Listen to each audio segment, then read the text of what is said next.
마루야, 안 돼. 그만해. 민준의 절규가 쌀쌀한 산공기를 갈랐습니다. 하지만 마루는 멈추지 않았어요.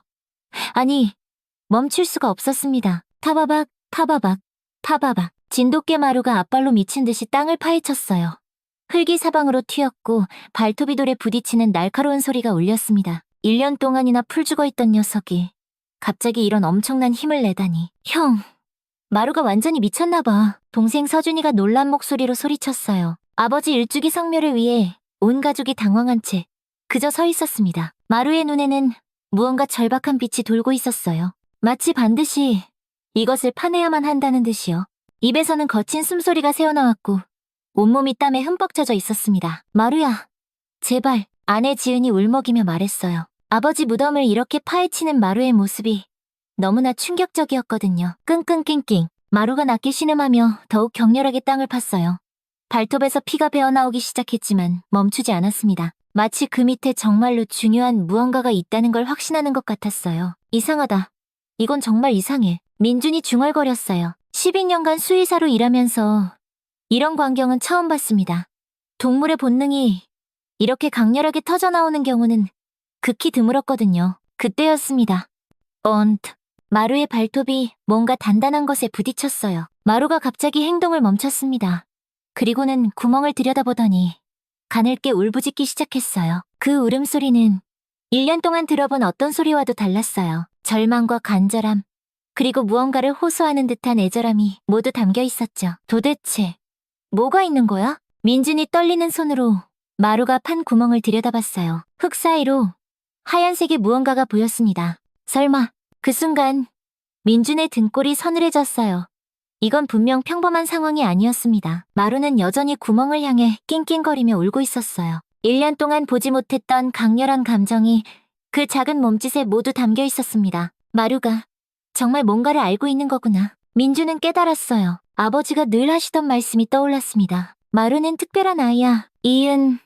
그리고 아버지 무덤 밑에 숨겨진 그것은 과연 무엇이었을까요? 이 모든 이야기는 1년 전 아버지가 돌아가신 후 마루가 보이기 시작한 이상한 행동에서부터 시작됩니다. 여보, 마루 저러다 정말 큰일 나는 거 아니야? 지은의 떨리는 목소리가 새벽 공기를 갈랐어요. 민주는 진료실 유리창 너머로 마당 한 구석에 웅크린 마루를 보며 깊은 한숨을 내쉬었습니다. 6년 전 아버지가 직접 데려온 진돗개였지만 지금의 마루는 완전히 다른 개가 되어버렸어요. 아버지가 돌아가신 후 1년째 아버지가 가장 아꼈던 마루는 완전히 다른 개가 되어버렸습니다. 예전엔 그렇게 활발하고 사람을 좋아하던 녀석이었는데 어느 날부턴가 마당 한 구석에 웅크리고 앉아 하루 종일 멍하니 있기만 했어요. 밥도 제대로 먹지 않고 산책을 나가자고 해도 고개만 젓더니 다시 그 자리로 돌아가곤 했습니다. 마치 아버지를 기다리는 것처럼요. 형, 이렇게 계속 둘 수는 없잖아. 동생 서준이가 조심스럽게 말을 꺼냈어요. 교사인 동생답게 차분했지만 걱정 가득한 눈빛이었습니다. 민준의 어깨가 무겁게 처졌어요. 동물병원을 운영한 지 12년. 수많은 아픈 동물들을 치료해왔지만 자신의 개 하나 제대로 돌보지 못하고 있다는 현실이 가슴을 짓눌렀습니다. 시간이 지나면 괜찮아질 거라고 생각했어요. 개들도 사람처럼 슬픔을 느끼지만 또 적응하며 살아가는 법이니까요. 하지만 1년이 지나도록 마루는 변하지 않았습니다. 오히려 상태는 더 심해졌어요. 가끔 마당 한가운데서 하늘을 보고 길게 울부짖곤 했는데 그 소리를 들을 때마다 가슴이 먹먹해졌습니다. 마치 아버지를 부르는 것만 같아서요. 마루야, 밥 먹어야지. 민준이 무릎을 꿇고 마루 앞에 앉았어요. 평소 같으면 꼬리를 살랑살랑 흔들며 달려왔을 텐데 마루는 민준을 한번 쓱 보더니 다시 고개를 돌려버렸습니다. 그 무관심한 눈빛이 민준의 가슴을 후벼 팠어요. 민준은 지난 1년간 마루에게 온갖 검사를 다 해봤습니다. 혈액 검사, 엑스레이, 초음파, 심지어 MRI까지. 하지만 결과는 항상 같았어요. 신체적으로는 아무 이상 없음. 동료 수의사들에게 자문을 구해봐도 돌아오는 답은 뻔했습니다. 스트레스성 우울증 같네요. 시간이 해결해줄 겁니다. 시간이 해결해준다고요? 벌써 1년이 지났는데도 마루는 전혀 나아지지 않았어요. 체중은 3kg이나 줄었고 윤기 흐르던 털은 푸석푸석해졌습니다. 예전에 그렇게 좋아하던 장난감들도 거들떠보지 않았죠. 민준씨, 너무 자책하지 마. 서준이 형이 어깨에 손을 올렸어요. 하지만 민준은 고개를 저었습니다. 수의사로서 자신의 개 하나 제대로 돌보지 못한다는 게 너무나 부끄러웠어요. 동물병원에 오는 보호자들에게는 자신 있게 진단하고 치료법을 제시하면서 정작 자신의 마루는 어찌할 바를 모르고 있었습니다. 아버지가 살아계실 땐 안 그랬는데 민준이 중얼거렸어요. 아버지와 마루의 관계는 정말 특별했습니다. 아버지가 마당에 나가 앉으면 마루는 항상 옆에 찰싹부터 앉았고 아버지가 산책을 나가면 신나게 꼬리를 흔들며 따라 나섰죠. 밤늦게 진료를 마치고 집에 돌아와도 마루는 아버지 방 앞에서 잠들곤 했습니다. 아버지가 기침만 해도 마루는 바로 달려가 걱정스러운 눈빛으로 아버지를 바라봤어요. 아버지가 화분에 물을 주면 마루도 따라다니며 꼬리를 흔들었고 아버지가 신문을 읽으면 발밑에 얌전히 엎드려 있곤 했습니다. 아버지가 잠시 외출이라도 하면 마루는 대문 앞에서 꼼짝도 않고 아버지를 기다렸어요. 마루는 특별한 아이야. 아버지가 자주 하시던 말씀이었어요. 그때는 그냥 마루를 아끼는 마음에 하신 말씀인 줄 알았는데 지금 생각해보니 정말 특별한 무언가가 있었던 것 같아요. 아버지를 볼 때만 눈빛이 달라지고 아버지의 기분에 따라 마루의 행동도 달라졌으니까요. 여보, 오늘 마루밥은 먹었어요? 조금요. 그것도 억지로 먹였어요. 지은의 목소리에 걱정이 가득했어요. 간호사인 지은은 마루를 돌보는 일에 민준만큼이나 신경을 썼습니다. 마루가 특별히 좋아하던 닭가슴살도 삶아주고 따뜻한 우유도 타주고 심지어 수제 간식까지 만들어줬지만 소용없었어요. 마루는 겨우 몇 입 먹고는 다시 그 자리로 돌아가곤 했습니다. 서준아, 솔직히 말해서 나는 정말 모르겠다. 민준이 깊은 한숨을 쉬었어요. 12년간 수의사로 일하면서 이렇게 속수무책인 적은 처음이었습니다. 의학 교과서도 뒤져보고 해외 논문도 찾아봤지만 마루 같은 케이스는 찾을 수 없었어요. 형, 아버지가 돌아가시기 6개월 전에 미숙 이모님이 간병해 주셨잖아. 그때는 마루가 이모님한테도 잘 따랐는데 서준의 말에 그때 생각이 났습니다. 미숙 이모님은 정말 헌신적으로 아버지를 돌봐주셨어요. 간호조무사 출신이라 전문적이기도 했고 무엇보다 아버지를 진짜 가족처럼 모셨습니다. 아버지도 미숙 이모를 많이 아꼈고 신기하게도 마루도 미숙 이모에게 많은 유독 온순했어요. 민주는 궁금해졌습니다. 아버지 장례식 이후로 연락이 끊긴 상태였어요. 아버지가 돌아가신 후 미숙 이모는 정말 많이 우셨어요. 자기가 더 잘 돌봐드렸어야 했다며 자책하기도 했고요. 그날 저녁 민주는 진료실에서 혼자 마루의 차트를 다시 들여다봤어요. 1년 동안 기록한 모든 관찰일지와 검사 결과들이 빼곡히 적혀 있었습니다. 하지만 그 어디에도 명확한 답은 없었어요. 체중 감소, 식욕 부진, 활동량 저하. 모든 증상이 반려동물 상실 증후군의 전형적인 모습이었습니다. 하지만 마루의 경우는 뭔가 달랐어요. 단순히 주인을 그리워하는 것, 그 이상의 무언가가 있는 것 같았습니다. 마치 마루가 무언가 중요한 걸 알고 있는데 그걸 표현할 수 없어서 답답해하는 것 같았어요. 아버지, 마루가 왜 이러는 걸까요? 민준이 아버지 영정사진 앞에서 중얼거렸어요. 아버지의 온화한 미소가 그를 내려다보고 있었습니다. 그 미소를 보고 있으니 문득 아버지가 마루를 처음 데려오던 날이 생각났어요. 민준아, 이 녀석을 잘 부탁한다. 나중에 꼭 필요한 순간이 올 게다. 그때는 무슨 말씀인지 몰랐는데 지금 생각해보니 예언 같은 말씀이었어요. 아버지는 정말 마루에게 특별한 무언가를 남겨두고 가신 걸까요? 새벽 3시, 민주는 마당으로 나가 마루 옆에 앉았습니다. 마루는 민준을 힐끔 보더니 다시 허공을 바라봤어요. 차가운 밤 공기가 둘을 감쌌습니다. 마루야, 아버지가 그리워? 민준이 조용히 물었어요. 마루의 귀가 살짝 움직였지만 여전히 고개를 돌리지 않았습니다. 민주는 마루의 등을 천천히 쓰다듬었어요. 예전보다 훨씬 마른 등뼈가 손에 만져졌습니다. 나도 그리워. 정말 많이. 민준의 목소리가 떨렸어요. 그때 마루가 처음으로 민준을 바라봤습니다. 그 눈에는 깊은 슬픔과 무언가를 간절히 바라는 듯한 빛이 담겨 있었어요. 뭘 말하고 싶은 거야, 마루야? 하지만 마루는 다시 고개를 돌려버렸습니다. 그리고는 갑자기 하늘을 보고 길게, 아주 길게 울부짖기 시작했어요. 그 울음소리는 평소와 달랐습니다. 더 애절하고 더 간절했어요. 마치 무언가를 간절히 호소하는 것 같았습니다. 민주는 그 순간 깨달았어요. 자신이 수의사로서의 지식에만 의존하고 있었다는 것을요. 정작 마루의 마음은 들여다보려 하지 않았다는 것을요. 아버지가 마루는 특별한 개야라고 하셨던 그 말의 진짜 의미를 이제야 알 것 같았습니다. 마루에게는 분명 사람이 이해할 수 없는 특별한 능력이 있었어요. 그리고 그 능력이 지금 마루를 괴롭히고 있는 것 같았습니다. 민주는 그날 밤 결심했어요. 수의사로서의 접근 방법을 바꿔야겠다고. 과학적 진단보다는 마루의 마음을 먼저 이해해보겠다고요. 그리고 며칠 후 아버지 일주기 성묘를 앞두고 지은이 제안했어요. 그때 민주는 알지 못했습니다. 그 성묘가 모든 것을 바꿀 운명의 날이 될 줄은요. 마루야, 차에 타자. 민준이 마루를 부르는 순간이었어요. 그때까지 1년 동안 무기력하게 지내던 마루가 갑자기 귀를 쫑긋 세웠습니다. 아버지 일주기 성묘를 가는 날이었어요. 어? 마루가 반응하네? 지은이 놀란 표정으로 말했어요. 평소 같으면 관심도 안 보였을 텐데 그날따라 마루는 꼬리를 살짝 흔들며 차 쪽으로 다가왔습니다. 어머, 마루가 나오네. 서준도 신기해했어요. 정말 오랜만에 보는 마루의 적극적인 모습이었거든요. 1년 동안 마당 한 구석에서 멍하니 있기만 하던 녀석이 이렇게 반응을 보이다니 아버지가 보고 싶은가 보네. 민준이 마루의 머리를 쓰다듬으며 말했어요. 마루는 평소와 달리 민준의 손길을 피하지 않았습니다. 오히려 꼬리를 살랑살랑 흔들며 차문 앞에서 기다리고 있었어요. 그래, 한번 데려가자.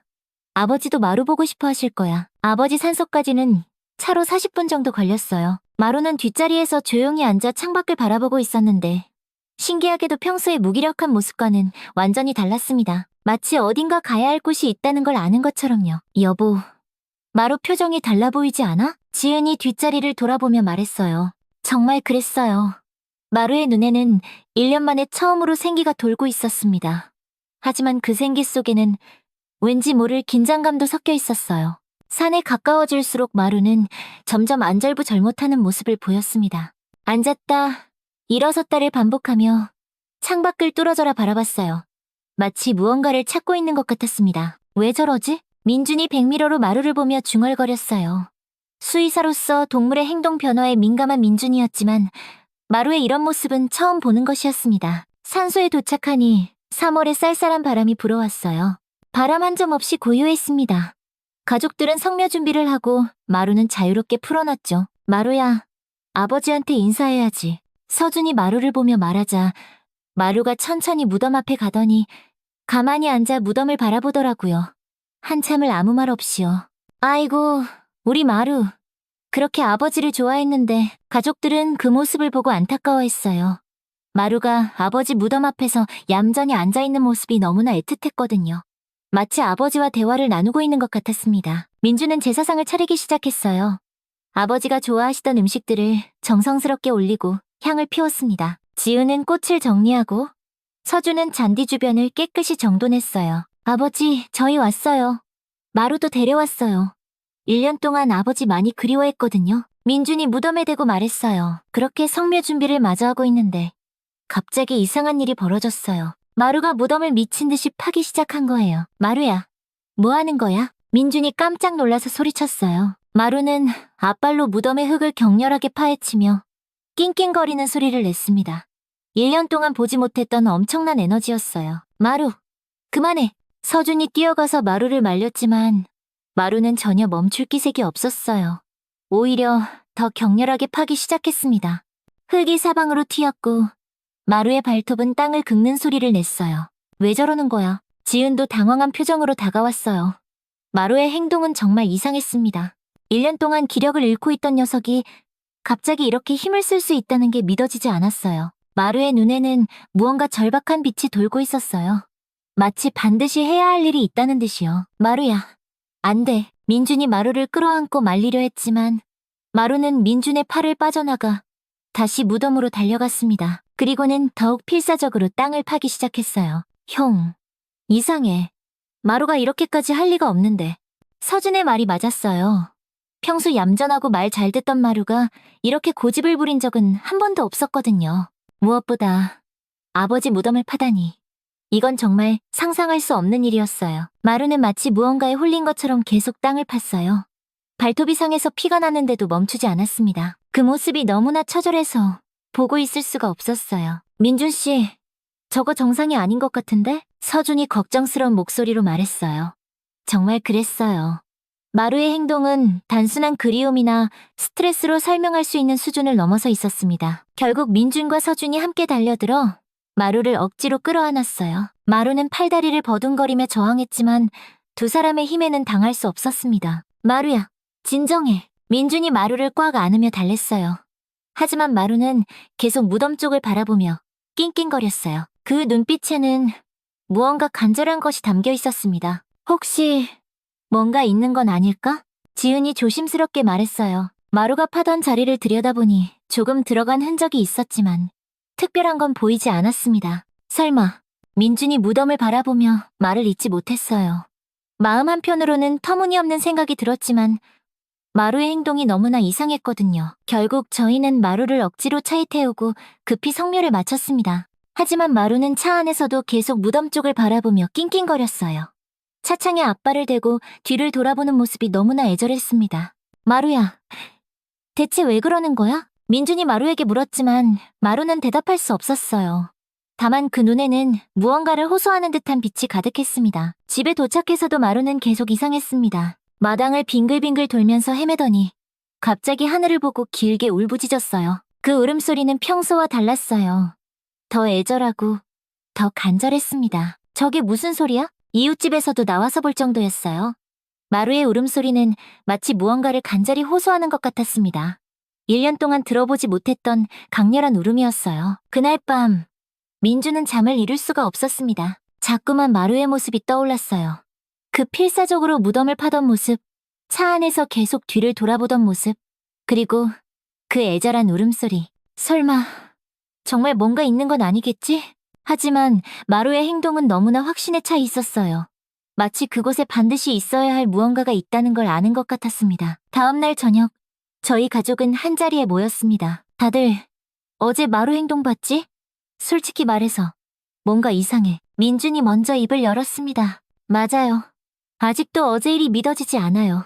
지은도 고개를 끄덕였습니다. 혹시 아버지가 돌아가실 때 뭔가 이상한 점은 없었어? 서준이 조심스럽게 말했습니다. 그 말에 민주는 잠시 멈칫했습니다. 생각해보니까 아버지가 조금 갑자기 돌아가시긴 했어. 전날까지도 괜찮으셨는데 의사 선생님은 뭐라고 하셨어? 심장마비라고 했지. 연세도 있으시고 자연스러운 임종이라고. 그때는 그냥 그런 줄 알았어요. 아버지 연세도 많으셨고 큰 병 없이 편안하게 가신 것에 오히려 다행이라고 생각했었거든요. 근데 지금 생각해보니 좀 갑작스럽긴 했어. 그래, 나도 그때 좀 이상하다고 생각했어. 서준도 고개를 끄덕였습니다. 형, 혹시 마루가 뭔가 알고 있는 건 아닐까? 걔들이 사람보다 감각이 뛰어나다고 하잖아. 지은이 말했습니다. 맞아요. 동물들이 사람이 모르는 걸 안다고 하잖아요. 지진이 일어나기 전에 걔들이 먼저 알아채는 것처럼. 민주는 깊은 한숨을 쉬었습니다. 수의사로서 동물의 특별한 감각에 대해서는 잘 알고 있었어요. 하지만 마루의 행동은 그런 일반적인 범주를 넘어서는 것 같았습니다. 솔직히 말해서 나는 확인해보고 싶어. 민준이 조심스럽게 말을 꺼냈어요. 파묘를 해보는 건 어때? 그 말이 나오는 순간 식탁 위에는 무거운 정적이 흘렀습니다. 가족들 사이에서도 의견이 갈릴 수 있는 아주 민감한 문제였습니다. 형, 그럴 필요까지 있을까? 서준이 조심스럽게 물었습니다. 마루의 행동이 이상하긴 했지만 파묘까지 하는 건 너무 큰일 아니야? 나도 처음엔 그렇게 생각했어. 하지만 그때를 다시 생각해봐. 1년 내내 풀 죽어 있다가 하필 그 무덤에서 갑자기 그랬던 게 우연일까? 민준의 목소리에는 확신이 담겨 있었어요. 다른 게 더 아니고 마루야. 마루가 얼마나 똑똑한데. 그리고 아버지랑 얼마나 특별한 관계였는데. 서준이 깊은 한숨을 쉬었습니다. 형, 그럼 정말 파묘를 해야 한다는 거야? 마루가 계속 저러면 우리도 마음이 편하지 않을 거야. 우린 계속 이렇게 찝찝하게 살아갈 거라고. 차라리 한번 확인해보자. 별일 없으면 다시 잘 모셔두면 되지. 서준도 결국 고개를 끄덕였습니다. 그래. 생각해보니까 형 말이 맞는 것 같아. 아버지한테는 죄송하지만 한번 해보자. 어쩌면 이게 아버지를 위한 일일지도 몰라. 그렇게 해서 저희는 파묘를 결정했습니다. 쉬운 결정은 아니었지만 마루의 이상한 행동을 그냥 넘길 수는 없었어요. 무엇보다 마루가 그렇게 필사적으로 파려고 했던 이유가 있을 것 같았거든요. 정말 파묘를 진행하시겠습니까? 장의업체 직원의 조심스러운 물음에 민지는 깊은 한숨을 쉬었어요. 파묘 당일 이른 아침부터 산에는 짙은 안개가 깔려 있었습니다. 3월 중순이었지만 산 위는 여전히 쌀쌀했고 바람 한 점 없이 고요했어요. 네, 부탁드립니다. 민준의 목소리가 떨렸어요. 아버지를 다시 파내야 한다는 것만으로도 가슴이 미어졌거든요. 하지만 마루의 그 필사적인 모습을 잊을 수가 없었습니다. 저와 지은, 그리고 서준이 함께 산소로 향했습니다. 산소에 도착하자 장애업체 직원들이 이미 와 있었어요. 삽과 각종 도구들을 준비해두고 저희를 기다리고 있었습니다. 안녕하세요. 파묘 신청하신 박민준 씨 맞으시죠? 네, 맞습니다. 네. 그럼 시작하겠습니다. 장애업체 직원들이 조심스럽게 봉분의 흙을 걷어내기 시작했습니다. 한 삽 한 삽 흙이 파헤쳐질 때마다 민준의 심장이 두근거렸어요. 정말 뭔가 나올까? 아니면 그냥 평범한 무덤일까? 형, 괜찮아? 서준이 창백해진 민준의 얼굴을 보며 걱정스럽게 물었어요. 민준은 고개를 끄덕였지만 손은 계속 떨리고 있었습니다. 마루가 그렇게까지 했으니까 분명 뭔가 있을 거야. 지은이 민준의 손을 꽉 잡으며 말했어요. 하지만 지은의 손도 차갑게 식어 있었습니다. 그런데 무덤을 판 지 어느 정도 지났을 장애업체 직원들이 뭔가를 발견하고 멈칫했어요. 이건 뭐지? 직원 한 명이 고개를 갸우뚱하며 말했어요. 장애업체 직원들은 아버지관 위치보다 조금 옆을 파더니 놀란 눈으로 뭔가를 계속 확인했어요. 뭐가 나왔나요? 무슨 일 있어요? 민준이 다가가서 물었습니다. 가슴이 쿵쾅거렸어요. 정말 마루가 맞았던 걸까요? 유골함이. 여기 유골함이 있는데요. 네? 뭐라고요? 민준은 깜짝 놀라서 무덤을 들여다봤어요. 정말로 유골함이 있었습니다. 작은 사각형 모양의 하얀색 함이었어요. 이거 혹시 가족분들이 알고 계신 건가요? 아니요. 저희는 유골함을 묻은 적이 없습니다. 민준의 목소리가 높아졌어요. 이게 대체 무슨 일인가 싶었거든요. 그럼 저희 아버지 말고 다른 사람이 함께 묻혀 있다는 건가요? 그런 것 같습니다. 이건 명백한 불법 매장입니다. 민준은 무릎에 힘이 풀렸습니다. 정말 마루가 알고 있었어요. 뭔가 문제가 있었던 겁니다. 1년 동안 마루가 괴로워했던 이유가 바로 이것 때문이었던 거예요. 직원들이 조심스럽게 유골함을 들어올렸어요. 유골함은 생각보다 작았습니다. 앞면에 작은 명패가 붙어 있었어요. 이름이 적혀 있네요. 김수진이라고 되어 있습니다. 김수진? 저희는 서로의 얼굴을 바라봤어요. 전혀 모르는 이름이었거든요. 1998년생이네요. 젊은 분인데요.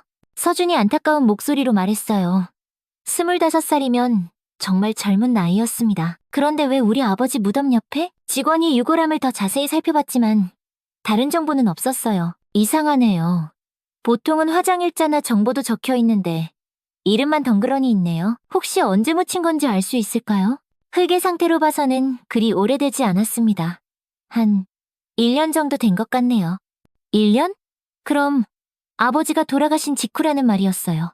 민준의 머릿속이 복잡해졌습니다. 일단 경찰에 신고해야겠습니다. 민준은 바로 112에 신고를 했어요. 경찰이 현장에 도착하는 데는 30분 정도 걸렸습니다. 신고하신 분이 박민준 씨죠? 네, 맞습니다. 경찰관이 상황을 확인하고 사진을 찍었어요. 유골함도 증거물로 임시 보관하기로 했습니다. 김수진이라는 분에 대해서 아시는 게 있으신가요? 전혀요. 처음 듣는 이름입니다. 민준이 고개를 저었어요. 정말로 전혀 알지 못하는 사람이었습니다. 그럼 수사를 통해 신원을 확인해 보겠습니다. 며칠 시간이 걸릴 수 있습니다. 경찰이 돌아간 후 저희는 집으로 돌아왔어요. 하지만 마음이 편하지 않았습니다. 김수진, 누구일까? 25살이면 정말 젊은 나이인데 아무 관련 없는 사람이 아버지 무덤 옆에 묻힐 리는 없고 뭔가가 있는 것 같은데. 집에 도착하자마자 마루가 저희를 맞이했어요. 신기하게도 마루의 표정이 어제와는 완전히 달랐습니다. 1년 만에 처음으로 꼬리를 흔들며 저희를 반겨주었어요. 마루야, 너 알고 있었구나. 민준이 마루를 안으며 말했어요. 마루는 민준의 얼굴을 핥아주었습니다. 마치 이제야 알아줘서 고마워요 라고 말하는 듯이요. 와, 마루 진짜 똑똑하네. 우리가 모르는 걸 알고 있었어. 지은도 마루를 쓰다듬으며 말했어요. 마루는 1년 만에 처음으로 밥도 아주 맛있게 먹었습니다. 며칠이 지나고 경찰서에서 연락이 왔어요. 신원 확인이 쉽지 않은 상황입니다. 동명이인이 너무 많고 정보도 너무 제한적이라서요. 그럼 어떻게 해야 하나요? 좀 더 시간을 두고 수사해보겠습니다. 혹시 고인과 관련해서 짐작 가는 분이 있으시면 연락 부탁드립니다. 전화를 끊고 나서 민주는 고민에 빠졌어요. 어떻게 해야 하지?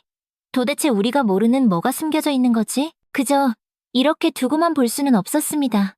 그때 문득 한 사람이 떠올랐어요. 아버지를 간병해주셨던 미숙 이모님. 미숙 이모님은 마지막까지 아버지를 가장 가까이에서 돌봐주신 분이에요. 저희에겐 정말 고마운 분이자 가족 같은 분이었습니다. 혹시 아버지가 미숙 이모님께 뭔가를 말하지 않았을까요? 아니면 미숙 이모님이 뭔가를 알고 있는 건 아닐까요? 혹시 미숙 이모님이 뭔가 알고 있을지도 몰라. 아버지를 가장 가까이에서 돌봐주셨잖아. 맞아, 형. 한번 여쭤보자. 서준도 고개를 끄덕였어요. 그래서 즉시 미숙 이모님께 전화를 걸었어요. 이모님의 목소리에는 반가움이 담겨 있었지만 뭔가 조심스러운 기색도 느껴졌습니다. 이모님, 아버지 관련해서 여쭤볼 게 있어서요. 이모님의 목소리에 약간의 긴장감이 섞였어요. 뭔가 예상하고 있었던 것 같은 느낌이었습니다. 전화로는 설명하기가 좀 그래서요. 혹시 저희 집에 한번 와주실 수 있을까요? 아이고, 그럼요. 그럼 조만간 갈게요. 며칠 후 미숙 이모님이 저희 집 초인종을 눌렀어요. 민준 씨, 저 왔어요.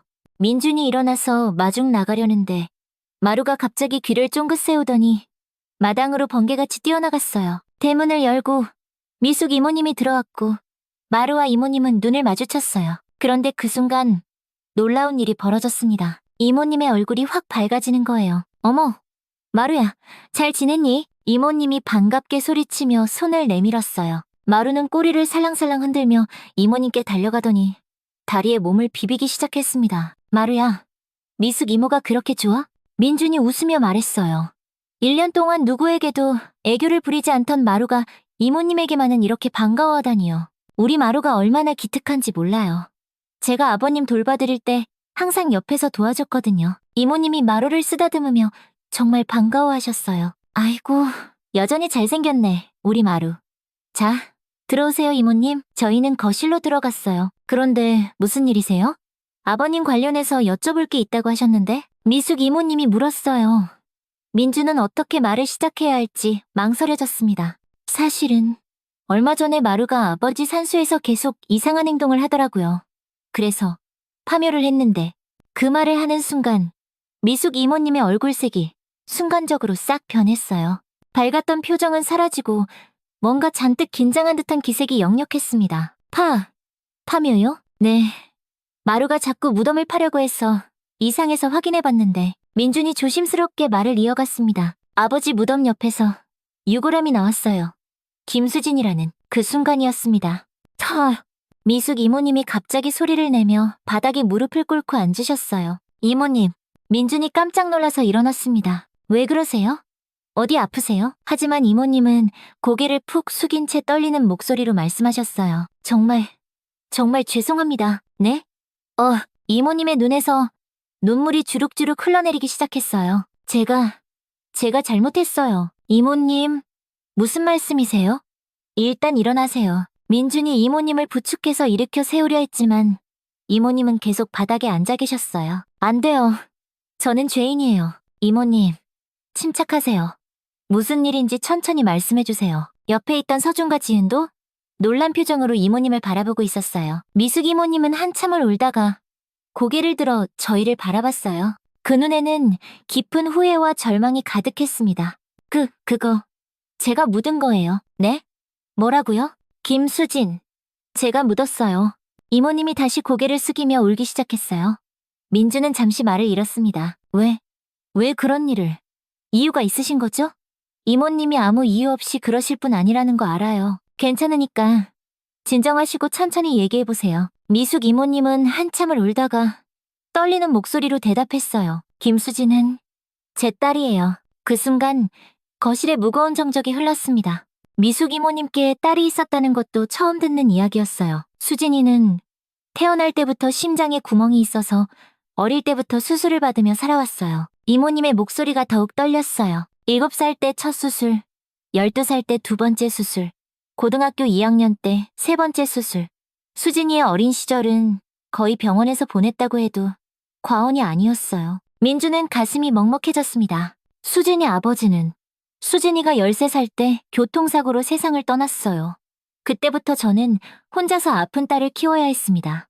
이모님의 눈물이 뺨을 타고 흘러내렸어요. 남편이 남겨놓은 보험금과 집까지 팔아가며 수진이 병원비를 댔어요.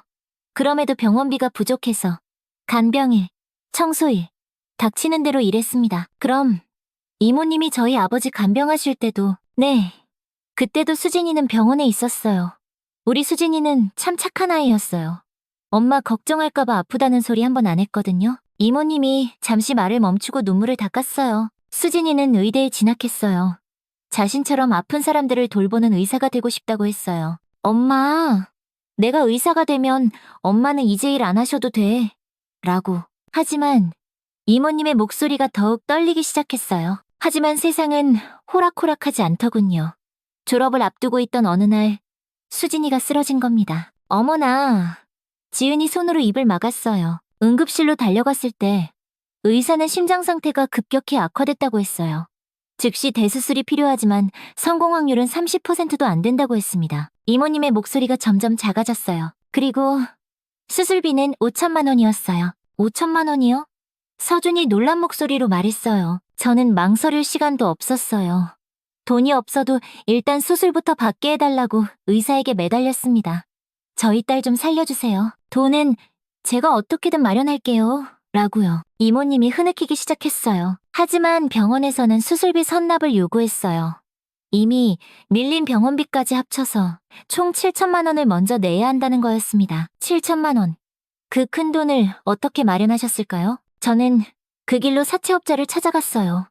이자가 어마어마했지만 딸의 생명 앞에서는 그런 것도 중요하지 않았습니다. 수술은 18시간 동안 계속됐어요.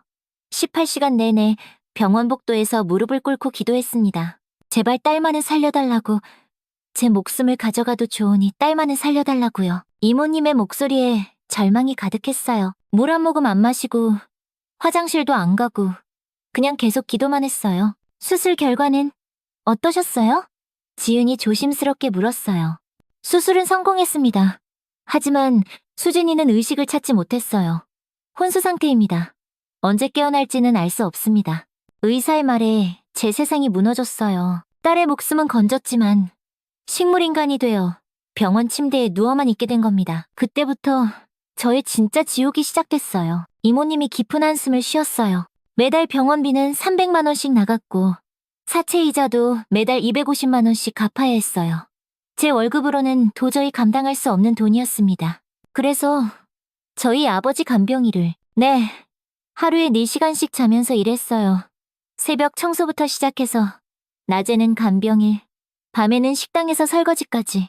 그래도 돈이 모자랐어요. 이모님의 이야기를 들으며 민준의 가슴이 아팠어요. 그렇게 힘든 상황에서도 아버지를 그렇게 정성스럽게 돌봐주셨다니. 그때 소개받은 게 아버님 간병일이었어요. 24시간 간병이고 아버님이 여유가 있으셔서 조건이 괜찮았거든요. 그때 아버지가 이모님을 도와주셨죠? 네. 아버님은 제 사정을 알고 매달 200만 원씩 도와주셨어요. 그 돈이 아니었다면 저는 정말 이모님이 말을 잊지 못하고 울었어요. 아버님은 정말 천사 같은 분이셨어요. 저를 친딸처럼 대해주시고 수진이까지 걱정해주시고 아버님이 돌아가시기 전에 말씀하셨어요. 뭐라고 하셨는데요? 나중에, 아주 나중에 미숙 씨도 그렇고 수진이도 그렇고 세상을 떠나게 되면 내 옆에 모시고 싶다고. 우리는 가족이니까요. 그 말에 민준의 눈시울이 붉어졌어요. 하지만 그 약속은 지켜질 수 없었어요. 아버님이 예상보다 훨씬 빨리 돌아가셨거든요. 이모님의 목소리가 더욱 떨렸어요. 그리고 한 달 후 수진이가 세상을 떠났어요. 어머나, 수진이가 세상을 떠난 그날 밤 저는 병원 복도에서 하염없이 울었어요. 세상에 정말 혼자 남겨진 기분이었거든요. 이모님이 고개를 떨구었어요. 수진이 장례를 치러야 하는데 돈이 한 푼도 없었어요. 통장에 남은 돈은 고작 20만 원 정도였어요. 그럼 어떻게? 가장 간소하게 장례를 치렀어요. 빈소도 없이 화장장에서 바로 화장하는 걸로요. 수진아, 엄마가 이것밖에 못해줘서 미안해라고. 이모님의 목소리가 끊어졌어요. 화장을 마치고 유골함을 받았을 때 직원이 물었어요. 유골은 어떻게 하실 건가요? 봉안당 비용을 물어보니 최소 300만 원이었어요. 그런 돈이 어디 있겠어요. 그때 이모님의 눈에서 더 많은 눈물이 흘러내렸어요. 집조차도 안전하지 않았어요. 사채업자들은 계속 전화를 걸어왔고 집 월세도 밀렸거든요. 집에서도 쫓겨나야 할 상황이었죠. 그때 아버지 말씀이 생각나기 시작했어요. 네, 처음에는 아무리 그래도 그건 아닌 것 같다고 생각했어요. 아버님이 그렇게 말씀하셨다고 해도 같은 가족도 아니고 여러분께 연락하기에도 너무 염치가 없고요. 이모님이 고개를 저었어요. 하지만 며칠이 지나도 대안이 없었어요. 수진이 유골함을 들고 길바닥에 나앉게 생긴 거죠. 그래서 결국 저는 자신을 설득하기 시작했어요. 아버님이 우리를 가족이라고 하셨으니까. 이모님이 떨리는 목소리로 말을 이어갔어요. 그날 밤 저는 수진이의 유골함을 안고 산으로 향했어요. 아무도 없는 새벽 시간, 손전등 하나만 들고 올라갔어요. 민주는 그 상황을 상상하니 가슴이 아팠어요. 아버님 무덤에 도착했을 때 저는 한참을 서 있었어요. 아버님, 저 왔어요. 죄송해요. 이렇게밖에 할 수가 없어요. 목소리가 너무 떨렸어요. 정말 이래도 되는 건지 확신이 서지 않았거든요. 수진이가 갈 곳이 없어요. 엄마가 능력이 없어서. 그렇게 저는 아버님 무덤 옆에 작은 구덩이를 팠어요. 유골함을 조심스럽게 묶고 다시 흙을 덮었습니다. 수진아, 엄마가 제대로 못해줘서 미안해. 엄마가 나중에 꼭 다시 찾으러 올게. 꼭 좋은 곳에 옮겨줄게. 아버님, 정말 죄송합니다. 그렇게 수진이는 아버님 옆에 묻히게 된 겁니다. 미숙 이모님의 마지막 말이 끝나고 거실에는 깊은 정적이 흘렀습니다. 민주는 아무 말도 할 수가 없었어요. 목이 메어서 한마디도 나오지 않았습니다. 서준도 고개를 숙인 채 어깨를 떨고 있었고 지은은 이미 눈물을 훔치고 있었어요. 정말 죄송합니다. 제가 죄인입니다. 이모님이 여전히 고개를 숙인 채 말씀하셨어요. 이모님, 그런 말씀 마세요. 지은이 먼저 말했습니다. 목소리가 떨리고 있었어요. 이모님이 잘못한 게 아니에요. 저희 다 이해해요. 괜찮아요. 그동안 정말 많이 힘드셨죠. 서준도 고개를 들었어요. 눈이 빨갛게 충혈되어 있었습니다. 저희한테 말씀하시지. 혼자 그렇게 고생하시고. 그때 마루가 조용히 일어나더니 미숙 이모님 앞으로 다가갔어요. 그리고는 이모님의 무릎에 머리를 가만히 올려놓았습니다. 마루야. 마루는 이모님의 손을 살짝 핥아주었어요. 이모님, 민준이 조심스럽게 말했어요. 아버지 말씀이 맞아요. 우리는 가족이에요. 수진이도 우리 딸이나 마찬가지예요. 이모님의 눈에서 눈물이 주룩주룩 흘러내렸어요. 제가 이렇게까지 했는데 정말 괜찮아요? 괜찮은 게 아니라 오히려 당연한 거예요. 지은이 말했습니다. 이모님이 우리 아버님을 그렇게 돌봐주셨는데 저희는 정말 괜찮으니까요. 아버지 무덤 옆에 수진이를 두세요. 그럼 수진이도 외롭지 않을 거고 아버지가 잘 돌봐주실 거예요. 그 말에 이모님은 더욱 큰 소리로 울기 시작했어요. 감사해요. 정말 감사해요. 저희도 모두 울었습니다. 그 감동적인 순간에 눈물을 참을 수 있는 사람은 아무도 없었습니다. 수진이를 아버지 곁에 정식으로 모셔드리는 게 어떨까요? 며칠 후 민준이 가족회의에서 말을 꺼냈어요. 이모님의 진실을 들은 후 저희 가족은 많은 대화를 나눴습니다. 그리고 모두 같은 마음이었어요. 그래, 그렇게 하자. 아버지도 그걸 원하실 거야. 서준이 고개를 끄덕였어요. 그리고 수진이도 제대로 된 안식처가 필요해. 지은도 동의했습니다. 그래서 미숙 이모님께 전화를 걸었어요. 이모님, 수진이를 아버지 곁에 정식으로 모시는 날을 정하면 어떨까요? 가족으로서 제대로 된 의식을 치르고 싶어요. 전화 너머로 이모님의 흐느끼는 소리가 들렸어요. 정말 괜찮을까요? 괜찮은 게 아니라 당연한 거예요. 우리 가족이니까요. 며칠 후 수진이를 아버지 곁에 정식으로 안치하는 날이 왔습니다. 그날 아침 이모님은 일찍부터 오셨어요. 검은 한복을 곱게 차려입고 손에는 하얀 국화꽃 한 다발을 들고 계셨습니다. 수진아, 미안해. 엄마가 미안해. 이모님이 꽃을 바라보며 조용히 말씀하셨어요. 그 목소리에는 1년간의 죄책감과 그리움이 모두 담겨 있었습니다. 마루도 그날 아침부터 달랐어요. 평소보다 차분하고 경건한 모습이었습니다. 마치 오늘이 특별한 날이라는 걸 아는 것 같았어요. 마루야, 오늘 수진이 누나 제대로 모셔드리는 거야. 민준이 마루에게 말하자. 마루는 꼬리를 살짝 흔들어 보였어요. 그 눈빛에는 1년 만에 찾은 평안함이 담겨 있었습니다. 산소에 도착했을 때 민준의 가슴이 뭉클했어요. 1년 전 마루가 그렇게 필사적으로 파던 그 자리에 다시 서 있으니 감회가 새로웠습니다. 마루가 정말 알고 있었구나. 서준이 마루를 바라보며 말했어요. 마루는 특별한 개니까. 민준이 대답했어요.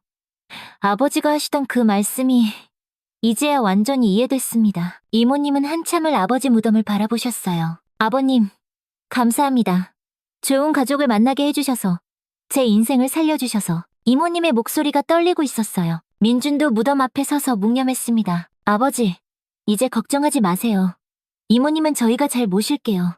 수진이도 저희 딸로 여기고 잘 돌볼게요. 수진이의 무덤은 저희가 직접 만들어줬습니다. 아버지 무덤 옆에 작은 구덩이를 파고 돌아가면서 땅을 팠어요. 30분 정도 지나자 적당한 깊이의 구덩이가 완성됐습니다. 수진아, 할아버지께 감사 인사드려. 이모님이 유골함을 아버지 무덤 쪽으로 향하게 하며 말씀하셨어요. 그 다음에 조심스럽게 유골함을 구덩이에 안치했습니다. 이모님의 눈에서 눈물이 흘러내렸지만 이번에는 슬픔보다는 안도의 눈물이었습니다. 1년 동안 가슴에 품고 있던 무거운 짐을 내려놓는 기분이었을 거예요. 흙을 다 덮고 나서 저희는 주변을 정리하고 이모님은 새로 만든 수진이의 자리에 가져온 국화꽃을 한 송이 올려놓으셨어요. 수진아, 엄마가 자주 올게. 할아버지랑 잘 지내고 있어. 마지막으로 저희는 모두 함께 절을 올렸습니다.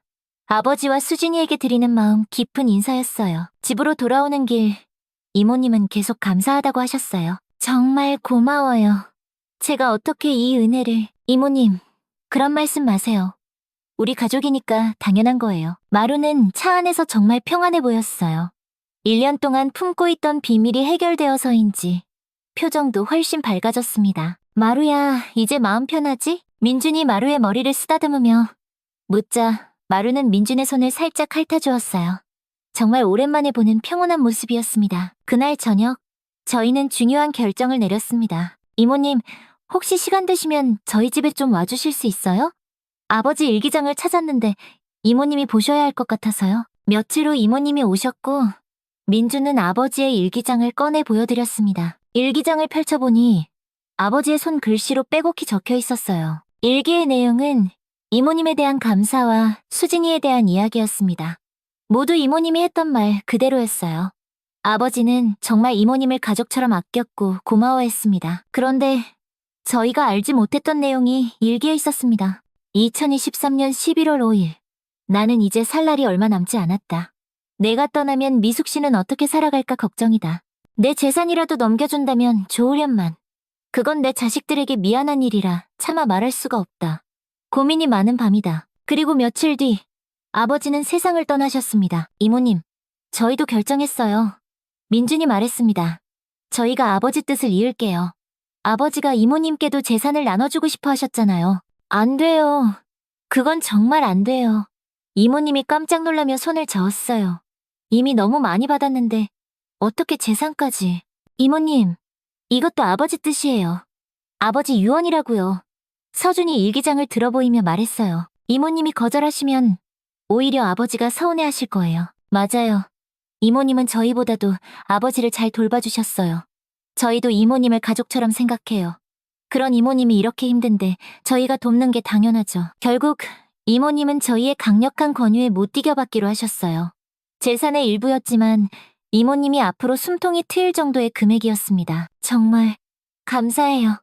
어떻게 이 은혜를... 이모님, 그렇게 고마우시면 앞으로 더 행복하게 사셔서 저희한테 다 돌려주세요. 이모님은 그 자리에서 한참을 울며 고마워하셨어요. 그로부터 몇 주가 지났습니다. 이모님은 아버지의 유산 일부를 받으신 후 사채빚도 모두 갚으시고 작은 아파트도 마련하셨습니다.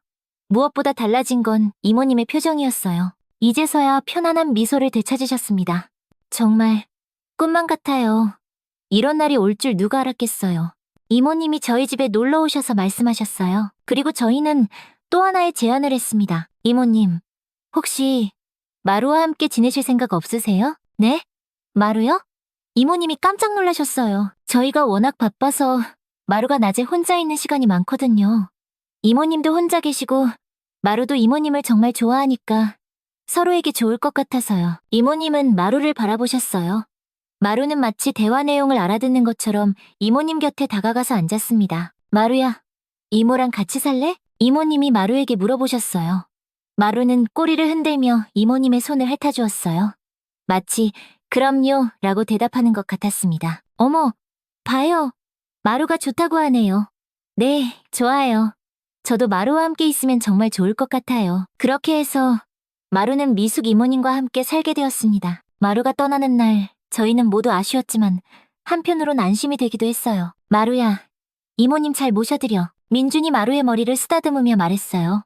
마루는 민준의 얼굴을 빤히 바라보더니 작게 멍 하고 짖었어요. 알겠다는 듯이요. 그날 이후 미숙 이모님과 마루는 정말 행복하게 지냈어요. 일주일에 한 번씩은 저희가 이모님 댁에 놀러 가곤 했는데 갈 때마다 정말 행복해 보였어요. 어머, 마루야, 산책하자. 이모님이 말씀하시면 마루는 신이 나서 꼬리를 흔들며 따라 나섰어요. 마루가 정말 건강해졌네요. 민준이 말했어요. 저도 마루 덕분에 매일이 즐거워요. 아침에 일어나면 마루가 반겨주고 저녁에도 함께 있어주고 정말 외롭지 않아요. 그렇게 1년이 흘렀습니다. 아버지 이주기가 다가왔어요. 이주기 성묘 전날 밤 저희는 모두 이모님 댁에 모였습니다. 내일이 아버지 이주기네요. 시간이 정말 빠르네요. 그러게요. 정말 많은 일이 있었어요. 이모님이 마루를 쓰다듬으며 말씀하셨어요. 마루는 이모님 무릎에 머리를 기대고 편안하게 잠들어 있었습니다. 정말 평화로운 모습이었어요. 다음날 아침 저희는 모두 함께 산소로 향했습니다. 미숙 이모님과 마루, 그리고 저희 가족 모두가 함께였어요. 산소에 도착했을 때 민주는 깜짝 놀랐어요. 무덤 주변에 작은 들꽃들이 가득 피어 있었거든요. 마치 누군가 일부러 심어놓은 것처럼요. 우와, 이 꽃들은 언제? 정말 예쁘네요.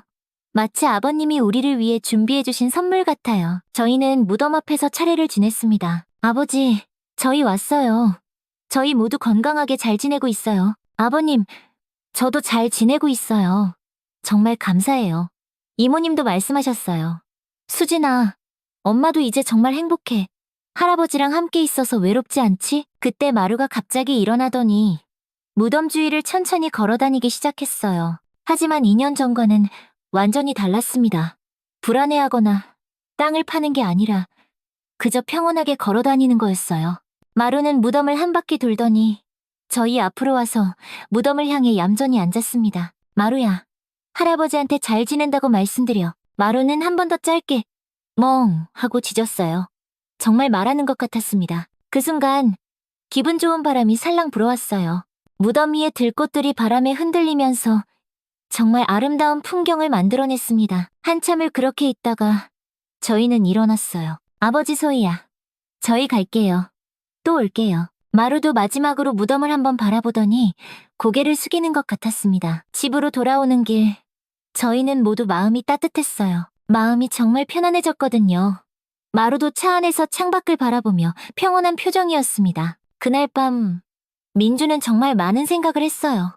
2년 전 마루가 무덤을 파던 그날부터 시작된 이 모든 일들. 처음에는 정말 당황스럽고 이해할 수 없었지만 지금 생각해보니 모든 게 일어나야만 했던 일들인 것 같았습니다. 아버지의 마지막 소원을 이루어드리고 미숙 이모님과 수진이를 진짜 가족으로 받아들이고 모두가 행복하게 지낼 수 있게 만드는 그 모든 계획의 중심에 바로 마루가 있었어요.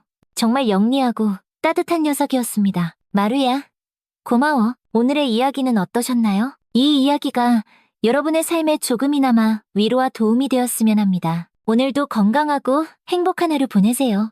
감사합니다.